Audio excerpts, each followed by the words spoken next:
wabarakatuh. Ahibbai talabah, alhamdulillahi rabbil alamin wa bihi nasta'inu ala umuri dunya waddin. Wassalatu wassalamu ala asyrafil anbiya'i wal mursalin wa ala alihi wa ashabihi ajmain, amma ba'd. Baik, alhamdulillah pada kesempatan kali ini kita kembali belajar bersama dalam pembelajaran ilmu nahwu tingkat dasar. Kitab yang kita gunakan adalah kitab Nahwul Wadih lil Madaris al-Ibtidai.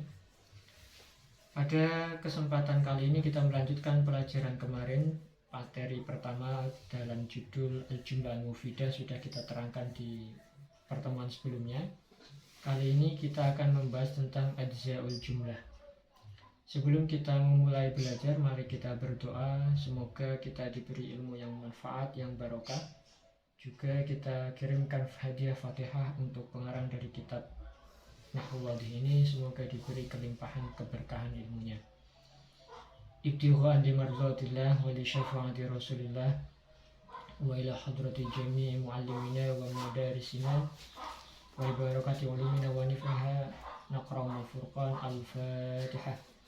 A'udzu billahi minasyaitonir rajim. Bismillahirrahmanirrahim. Alhamdulillahi rabbil alamin arrahmanir rahim maliki yaumiddin. Iyyaka na'budu wa iyyaka nasta'in ihdinas siratal mustaqim siratal ladzina an'amta 'alaihim ghairil maghdubi 'alaihim waladdallin. Amin. Tayyib, namdi ila mawdu' ba'dah wa ajza'ul jumlah. Kita masuk kepada judul berikutnya, yaitu ajza'ul jumlah. Seperti biasa kita akan baca beberapa contoh, beberapa misal yang sudah tertuang dalam kitab. Ajza'ul jumlati, ajza'ul jumlati itu bagian-bagian dari jumlah. Al-amsilatu, beberapa percontohan, beberapa contoh.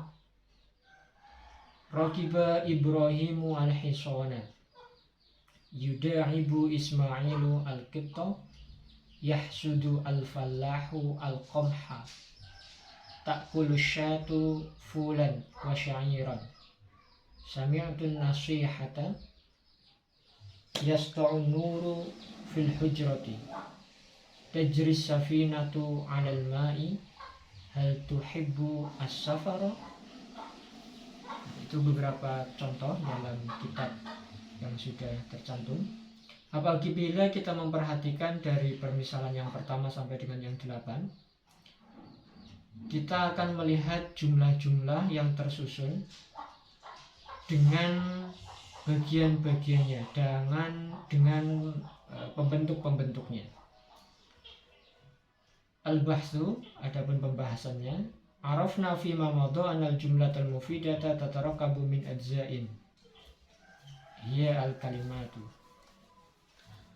Sebagaimana yang telah lalu pada bab yang pertama, kita mengetahui bahwa jumlah mufidah atau jumlah yang sempurna itu tersusun dari beberapa bagian, dari beberapa juz'un pembentuknya, bagian pembentuknya, atau saya sering mengistilahkan itu komposisinya. Seperti hanya kue memiliki komposisi, dan komposisinya jumlah mufidah itu berupa kalimah, kalimatun, kata. Kalau dalam bahasa Indonesia kalimatun itu kata, kalimat dalam bahasa Indonesia, bahasa Arabnya itu jumlah. Jadi jangan terbalik dan jangan salah persepsi. Kalau kalimah dalam bahasa Arab, maka dalam bahasa Indonesianya bermakna kata, dengan arti kata. Nah, kalau kalimat dalam bahasa Indonesia, dalam bahasa Arab disebut jumlah. Wa nuridu an na'rifa fi hadzal darsi, kita akan mempelajari, kita akan bersama mengetahui dalam bab kali ini, dalam pelajaran kali ini, anwa'al kalimat, macam-macamnya kalimat. Macam-macamnya kalimat dalam bahasa Arab, ya, berarti macam-macamnya kata. Fanaqul, maka kita akan mengetahui, kita akan mengatakan, idza bahasna fil jumalil allati ma'na idza bahasna fil jumalil allati ma'ana, apabila kita membahas jumlah-jumlah yang tadi kita sertai di atas tadi, wajadna anal kalimat, kita akan mendapati bahwasanya contoh-contoh kalimat itu ada Ibrahim, Ismail, Falah. Nah, dan yang demikian itu Ibrahim, Ismail, dan Falah alfazun, lafat-lafat tusama biha ashkhos, lafat-lafat yang menunjukkan syakhsun, pribadi atau manusia. Wa anal kalimat, dan ada kalimat yang lain yaitu al-hison, al-qit, wasyad, kuda, kucing dan domba. Alfazun tusama bihan waun hayawan, itu lafat-lafat yang menunjukkan makna hayawan.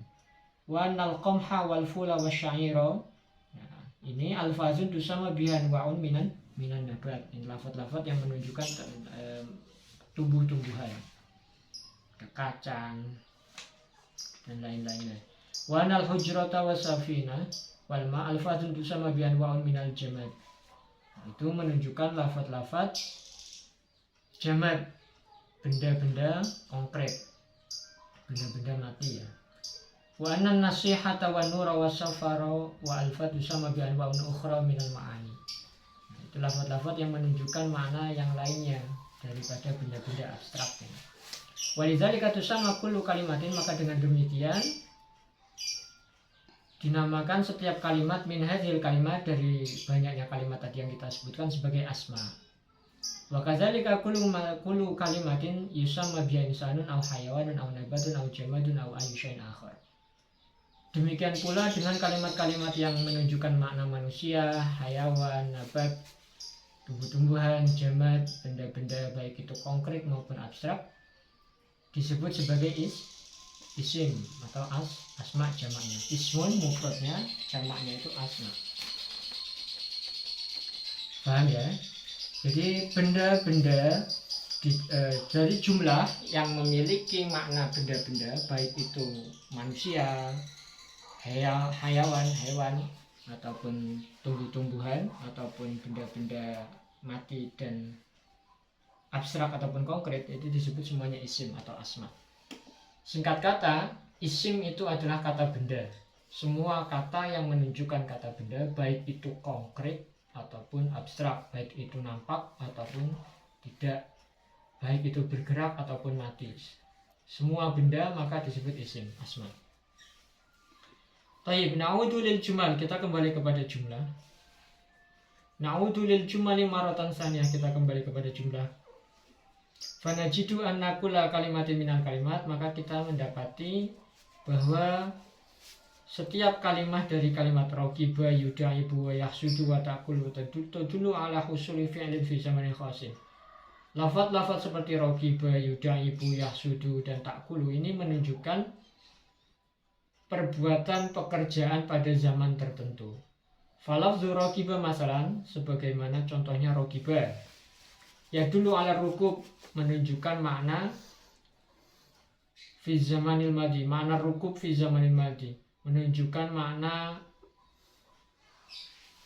mengendarai pada zaman madi, lampau. Wa yuda'ibu ya dulu ala muda'aba fi zamanil hadir, menunjukkan makna hadir, halum wajaran, dan demikian juga seterusnya. Walidzalika tusamma kullu kalimatin min hadzal naw fi'lan, maka dengan demikian macam-macam kalimat pada pada bentuk demikian disebut sebagai fi'il. Nah, jadi yang pertama tadi ada isim, kalau yang kedua ini ada fi'il. Jadi pembentuk jumlah, komposisinya jumlah mufidah itu ada isim, ada fi'il. Wa inda ta'ammulil jumal as-salasil akhirah,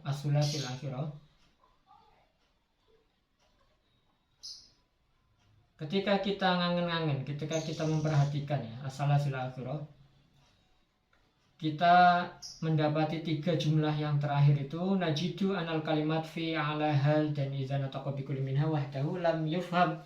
Kita akan mendapati ada lafaz fi ala hal.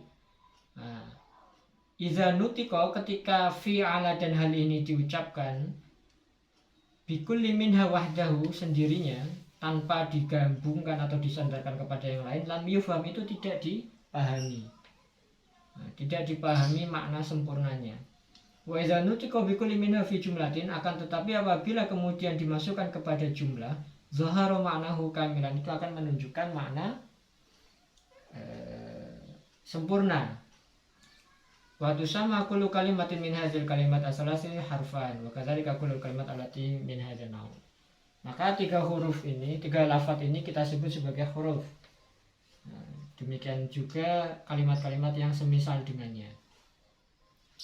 Maka dapat kita ambil kesimpulan sebagai berikut. Pada kaidah, jumlah mufidah memiliki komposisi pembentuk berupa 3 kalimat.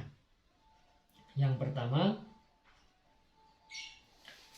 anwa'ul kalimah yang menyusun jumlah, macam-macamnya kalimah yang menyusun jumlah itu ada ismun, yang kedua ada fi'lun, yang ketiga ada harfun. Ismun itu apa? Al-ismu kullu lafzin yusamma bi insanun aw hayawanun aw nabatun aw jamadun aw ayu syai'in. Setiap lafaz yang menunjukkan makna manusia, nama manusia maksudnya ya, atau menunjukkan makna hayawan,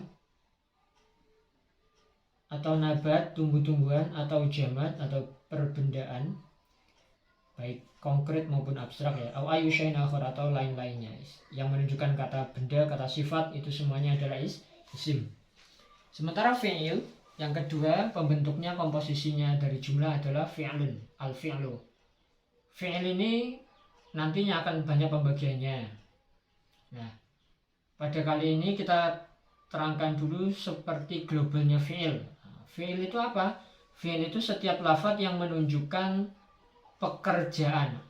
Kullu lafzin yadullu ala husuli amalin fi zamanin khasin, dan dia terikat pada zaman-zaman tertentu. Setiap lafaz yang menunjukkan terjadinya pekerjaan pada waktu tertentu. Dan yang ketiga itu harfun, huruf. Kullu lafzin la yadharu ma'nahu kamilan illa ma ghairihi. Setiap lafaz yang tidak muncul maknanya yang sempurna kecuali apabila digabung dengan yang lainnya. Maka kesempatan kali ini saya mengatakan, kita konklusikan bahwa komposisi dari jumlah mufidah adalah tiga macam kalimat. Yang pertama kategori isim, yang kedua kategori fi'il, dan yang ketiga kategori harfun. Seringkali menjadi persoalan adalah secara makna kita mungkin bisa, tetapi ada kalanya kita tidak mengetahui maknanya, tidak mengetahui artinya karena keterbatasan perbendaharaan kosakata kita misalnya. Maka bisa dilihat tanda-tandanya, ciri-cirinya. Ciri-cirinya isim diantaranya dia menerima alif lam. Jadi kalau ada lafaz, ada kata menerima alif lam, maka dia isim. Lalu juga menerima tanwin. Ada kalimah, ada lafaz dia menerima tanwin, harokat dobel, fathaten, kasraten, domaten, maka dia isim. Kemudian dia diawali atau menerima harfu jarin, didahului dengan huruf jar, min, ila, an, ala, fi, ruba, dan seterusnya. Itu merupakan harfu jarin. Maka kalimah yang didahului oleh harfu jarin itu juga kalimah isim. Kemudian diantara tanda-tandanya fi'il itu memiliki menerima lafaz qad, menerima lafaz sin, dan menerima saufa. Dan ini nanti akan lebih mudahnya lagi ketika teman-teman belajar ilmu shorof. Maka nahwu dan shorof itu juz'un la yatajazza bainahuma. Mereka keduanya ini bagai kepingan koin yang tidak bisa dipisahkan satu sama yang lainnya. Selain belajar nahwu, idealnya kita juga menghafalkan amsilah tasrifiyah. Karena jika nahwu itu mempelajari awakhirul kalimah, harokat akhirnya, maudhi'u i'rab, sementara shorof akan mempelajari taghayyurul kalimah binisbah ila sighatihi, perubahan satu bentuk kalimah ke bentuk yang lain, sighah satu kalimah kepada sighah yang lain, dan ini akan mempengaruhi kualitas pemaknaan kita. Sehingga saya sarankan selain belajar nahwu, hafalkan juga amsilah tasrifiyah, baik yang sulasi mujarrad, rubai, mazid, dan yang lainnya, dan seterusnya. Semoga yang sedikit ini dapat bermanfaat dan dapat menjadi pembelajaran bersama.